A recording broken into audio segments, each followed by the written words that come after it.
తాకట్లో ఉన్న మీ బంగారం ఈ రోజు ఎంత ధర చేస్తుందో కొమ్మూరి గోల్డ్ వాళ్ళకి కాల్ చేస్తే ఫ్రీ గోల్డ్ కాస్ట్ చెక్ చేసి చెప్తారు. నమస్కారం అండి, సుమన్ టీవీకి స్వాగతం. నేను గీతాంజలి. ఆషాఢ మాసం ప్రారంభమైపోయింది. ఎంత సందడిగా ఉంటుందో కదా. అమ్మవారి క్షేత్రాలు, దేవాలయాలు, సన్నిధానాలన్నీ కూడా కళకళలాడిపోతాయండి.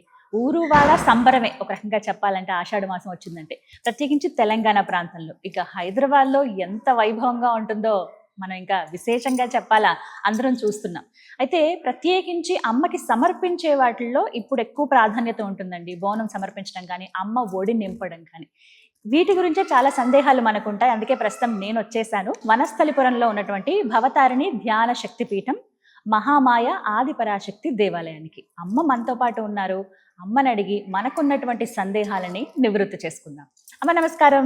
అమ్మ నమ శివాయ. చాలా సంతోషం. ఆషాఢ మాసంలో అమ్మవారి దగ్గరికి వచ్చాం, అమ్మ కోసం వచ్చాం. చాలా సంతోషం అమ్మ. అమ్మ గురు పౌర్ణమి 29వ తారీఖు. అవును. మరి విశేషం మాట్లాడుకుందాం. మీ మాటల్లో వినాలనుంది, మేము ఎలా జరుపుకోవాలి అనేది. ఎందుకంటే గురు పౌర్ణమి అనగానే మేము ఎప్పుడూ చేసే పద్ధతే ఉంటుంది. ఆ రోజు ఖచ్చితంగా దేవాలయానికి వెళ్ళాలి, గురువులకు నమస్కరించుకోవాలి, అది చాలా ముఖ్యమైన రోజు, ఇలా చెప్తూ ఉంటారు. కానీ శాస్త్రంలో ఏమని చెప్పబడింది అసలు? దీనికి ఏంటంటే అమ్మ, అన్ని పౌర్ణమిలలో కొన్ని పౌర్ణమి చాలా ప్రసిద్ధం. అందులో ఆషాఢ పౌర్ణమి, మాఘ పౌర్ణమి, ఆశ్వేజ పౌర్ణమి, శ్రావణ పౌర్ణమి, కార్తీక పౌర్ణమి కూడా ఎన్ని పౌర్ణమిలు ఉన్నాయి. ఇది మొదటి పౌర్ణమి. ఏ పూజ అయినా కూడా మొట్టమొదటి జరగాల్సింది గురువుకి. ఆది గురువు ఎవరు? దక్షిణామూర్తి. ఆ తర్వాత మనకు హయగ్రీవులు, ఆ తర్వాత దత్తాత్రేయులు, ఇలా గురు పరంపర.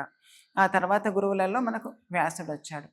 మొట్టమొదట మనందరికీ విద్యని, తర్వాత ఏ కాలానికి అనుగుణంగా మనిషి ఎలా ఉండాలి, ఎలా సంచరించాలి, పరిస్థితులు, ఆయన ఏంటంటే 4 కాలాలలో ఎలా జరుగుతుంది అని అన్నీ ఆయన గమనించుకునేసేసి 4 యుగాలకు సరిపడా జ్ఞానాన్ని అంతా అందించి ఇచ్చాడు. కాబట్టి మనకు ఆది గురువు మన కలికాలంలో వ్యాసులు. గురు పూజ అంటే ముఖ్యంగా చేయాల్సింది మొట్టమొదట విధానం దక్షిణామూర్తిని, తర్వాత హయగ్రీవుల్ని, దత్తాత్రేయుడు, ఆ తర్వాత ఏంటంటే వ్యాసులు వారు. తర్వాత ఇంకా ఆదిశంకరాచార్యులు కూడా మనకి ఎంతో ఇచ్చారు. ఆయన 4వ గురువుగా తీసుకున్న తర్వాత 5వ గురువు మనకు ఉపదేశం ఎవరైతే ఇచ్చారో ఉపదేశ గురువు, వీళ్ళకి పూజ చేయాలి తప్ప మిగతా వేరే వాళ్ళకి ఎట్టి పరిస్థితుల్లో గురు పూజ లేదు, చెయ్యొద్దు. అన్యంగా సనాతన సాంప్రదాయంలో పుట్టి ఈ సాంప్రదాయాన్ని పాటించే వాళ్ళకి గురు పూజ.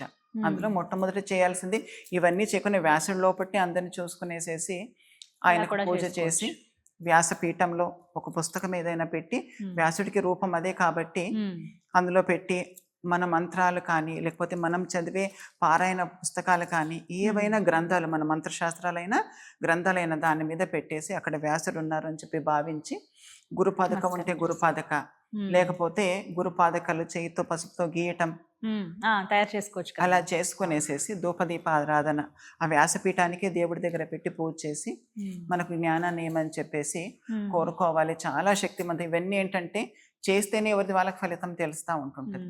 తర్వాత వాళ్ళ గురువుల్ని సాక్షాత్తుగా వ్యాసుడిగా భావించి పూజ చేయటం పౌర్ణమి చాలా విశేషమైనది. ఇంకా ఎన్నో విశేషాలు ఉన్నాయి. ప్రస్తుతానికి ఇది ఆచరించగలిగితేనే చాలా జనాలు అంటారు. అంటే ఇప్పుడు కొంతమందికి ఏంటంటేనేమో, మాకు గురువు గారు ఇలా లేరండి, మేమే పూజ చేసుకుంటాం, మాకు ఇంతవరకే తెలుసు అనేవాళ్ళు ఎలా చేసుకోవాలమ్మా? ఇప్పుడు మీరు చెప్పిన విధంగా చేసుకుంటే చాలా. అంతే, ఎవ్వరం లేం, మనము అందరం గురువుతోటే అట్లా. ఆ వ్యాసుడు మనకందరికీ గురువే, ఆయనే గురువు. ఈ రోజు చేసేది ముఖ్యంగా వ్యాసుడికే కాబట్టి మొదటి స్థానం ఆయనకి ఇవ్వాలి.